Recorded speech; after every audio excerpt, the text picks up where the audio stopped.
Hi hello എല്ലാവർക്കും Manu sweet ക്ലബിൻ്റെ Dubai സീരീസിൻ്റെ മറ്റൊരു വീഡിയോയിലേക്ക് സ്വാഗതം. നമ്മുടെ ഇതുവരെയുള്ള എല്ലാ ദുബായ് സീരീസിൻ്റെയും ലിങ്ക് നമ്മുടെ ഡിസ്ക്രിപ്ഷൻ ബോക്സിലുണ്ട്. ഏതെങ്കിലും കണ്ടിട്ടില്ലെങ്കിൽ കണ്ടു നോക്കണം. നമ്മുടെ കഴിഞ്ഞ വീഡിയോയിൽ ദുബായ് മോളും അക്വേറിയവും ഫൗണ്ടെയിൻ ഷോയും എല്ലാം ആയിരുന്നു.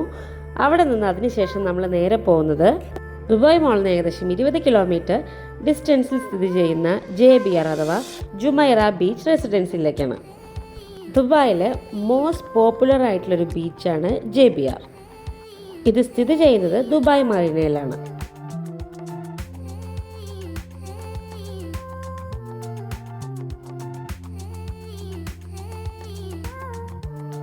ഇപ്പോൾ സമയം ഏകദേശം രാത്രി 9:30 ആയിട്ടുണ്ട്. ഈ സമയത്താണ് നമ്മൾ അവിടെ എത്തുന്നത്.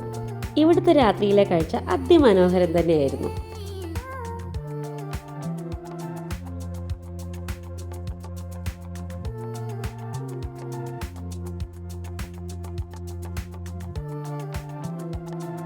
അബിക്കുട്ടൻ്റെ ഈ തലച്ചൊറിയലിൻ്റെ അർത്ഥം അതിലെങ്ങനെയെങ്കിലും കയറാൻ പറ്റുമോ എന്നുള്ളതാണ്, വേറൊന്നുമല്ല കേട്ടോ.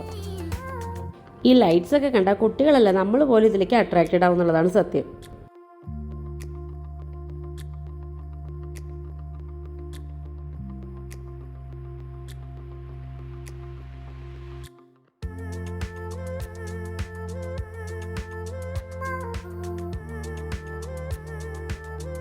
രാത്രികളൊക്കെ ഇവിടെ പ്രത്യേകമായിട്ടുള്ളൊരു ഭംഗി തന്നെയുണ്ട്.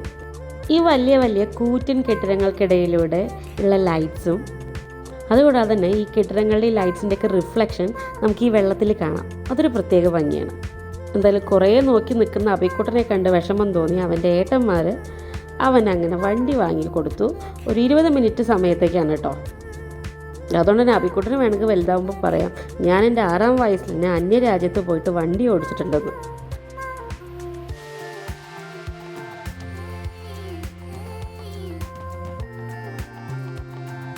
അങ്ങനെ സമയം കഴിയാറായപ്പോൾ അബിക്കുട്ടൻ അവിടെ പോയി വണ്ടിയൊക്കെ പാർക്ക് ചെയ്ത് വരികയാണ്. നമ്മളിവിടെ കുറച്ച് നേരം ഇരുന്ന് കാറ്റൊക്കെ കൊണ്ടിരിക്കുകയായിരുന്നു.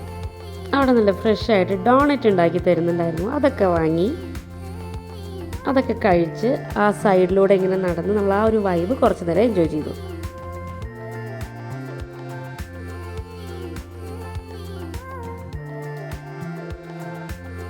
ഇവിടെ വന്ന സമയം പോകുന്നത് ശരിക്കും അറിയില്ല കേട്ടോ.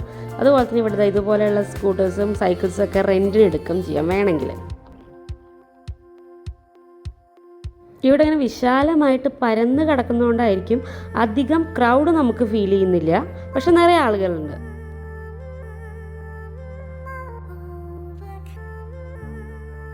അതുപോലെ തന്നെ ഇവിടെ വേണമെങ്കിൽ നമുക്ക് ഇതുപോലത്തുള്ള ക്രൂയിസ് അല്ലെങ്കിൽ യോട്ട് ട്രിപ്പൊക്കെ നടത്താം. നമ്മൾ പെട്ടെന്ന് പ്ലാൻ ചെയ്ത് വന്നുകൊണ്ട് അതിൻ്റെ ടിക്കറ്റ്സും സംഭവങ്ങളൊന്നും എടുത്തിട്ടുണ്ടായിരുന്നില്ല.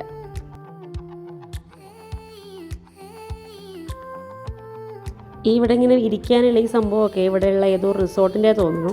രാത്രിയായപ്പോൾ അതെല്ലാം ക്ലോസ് ചെയ്തുകൊണ്ട് ഇവിടെ ഒന്നും ആരും ഉണ്ടായിരുന്നില്ല. ഈ ജൈൻ വീല് ഈ രാത്രിക്ക് ഒരു എക്സ്ട്രാ വൈബ് കൊടുക്കുന്നുണ്ട് കേട്ടോ. ആ ലൈറ്റ്സും കൂടി വന്നപ്പോൾ അടിപൊളിയായിരുന്നു.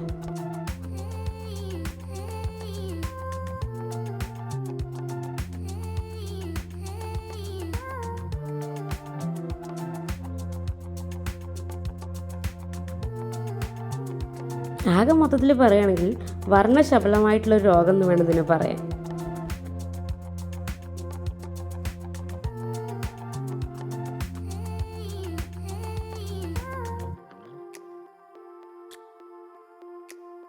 ഇവിടെ കുട്ടികളെ കൊണ്ട് വരികയാണെങ്കിൽ അത്യാവശ്യത്തിന് കാശ് പൊട്ടാനുള്ള എല്ലാ വകുപ്പും ഉണ്ട്.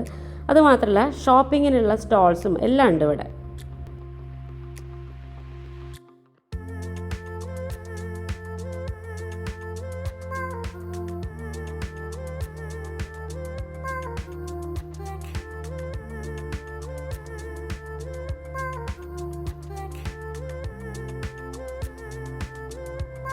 പനകളെ പോലും വെറുതെ വിട്ടിട്ടില്ല എന്ന് വേണം പറയാൻ. അതിലും കൂടി ലൈറ്റ്സ് ചുറ്റി വെച്ചിട്ടുണ്ട്. പക്ഷെ കാണാൻ നല്ല ഭംഗിയുണ്ട്. എന്തായാലും നിറയെ പബ്സും റെസ്റ്റോറൻറ്റ്സും എല്ലാം ഇവിടെ ഉണ്ട്. ഷോപ്പിംഗ് വേണ്ടവർക്ക് അതും ഉണ്ട്, കുട്ടികൾക്ക് ഗെയിംസും ഉണ്ട്. എല്ലാം നിറഞ്ഞൊരു സ്ഥലം തന്നെയാണ്. ഈ റെസ്റ്റോറൻറ്റ് സെറ്റപ്പ് നല്ല ഭംഗിയുണ്ട്. ഓരോരുത്തരെ കൂട്ടിലിട്ട് വെച്ച പോലെയുണ്ട്. അത്യാവശ്യം ഒരു 2 മണിക്കൂറോളം അവിടെ സ്പെൻഡ് ചെയ്തതിന് ശേഷമാണ് നമ്മൾ അവിടെ നിന്ന് ഇറങ്ങിയത്. അത്യാവശ്യം വിശക്കാൻ തുടങ്ങിയതുകൊണ്ട് ഈ ഒരു ബണ്ണ് കൊണ്ടുവന്നിട്ടുണ്ടായിരുന്നു. അതിൻ്റെ ഉള്ളിൽ നല്ല ക്രീമായിരുന്നു കേട്ടോ. അത് കഴിച്ച് നമ്മൾ നേരെ റെസ്റ്റോറൻറ്റിലെത്തി. നമ്മൾ പോയത് കരാമയിലുള്ള ഇക്കായിസിലേക്കാണ്. നല്ല പാട്ടൊക്കെ വെച്ച് നല്ല വൈബായിരുന്നു അവിടെ. സമയം അത്യാവശ്യം നല്ലോണം ലേറ്റ് ആയിട്ടുണ്ടായിരുന്നു. കുറേ നടന്നുകൊണ്ട് എല്ലാവർക്കും നല്ല വിശപ്പുണ്ടായിരുന്നു. പുട്ട്, അപ്പം, പൊറോട്ട, പനീർ കറി, മിക്സഡ് വെജിറ്റബിൾ കുറുമ, അങ്ങനെ എന്തൊക്കെയോ കഴിച്ചു. ഇത് കാണുമ്പോൾ നമ്മുടെ വിശപ്പിൻ്റെ ഒരു ആവൃത്തി ഏകദേശം മനസ്സിലാവുന്നുണ്ടാവുമല്ലോ അല്ലേ. അപ്പോൾ അവിടെ ഇപ്പോഴും മൽപ്പിടുത്തത്തിലാണ്. എന്തായാലും അങ്ങനെ ഭക്ഷണമൊക്കെ കഴിച്ച് നമ്മൾ നേരെ വീട്ടിലേക്ക് മടങ്ങി. അപ്പോൾ വീഡിയോ ഇഷ്ടപ്പെട്ടിട്ടുണ്ടെങ്കിൽ ലൈക്ക് ചെയ്യാനും ഷെയർ ചെയ്യാനും കമൻറ്റ് ചെയ്യാനും മറക്കരുത്.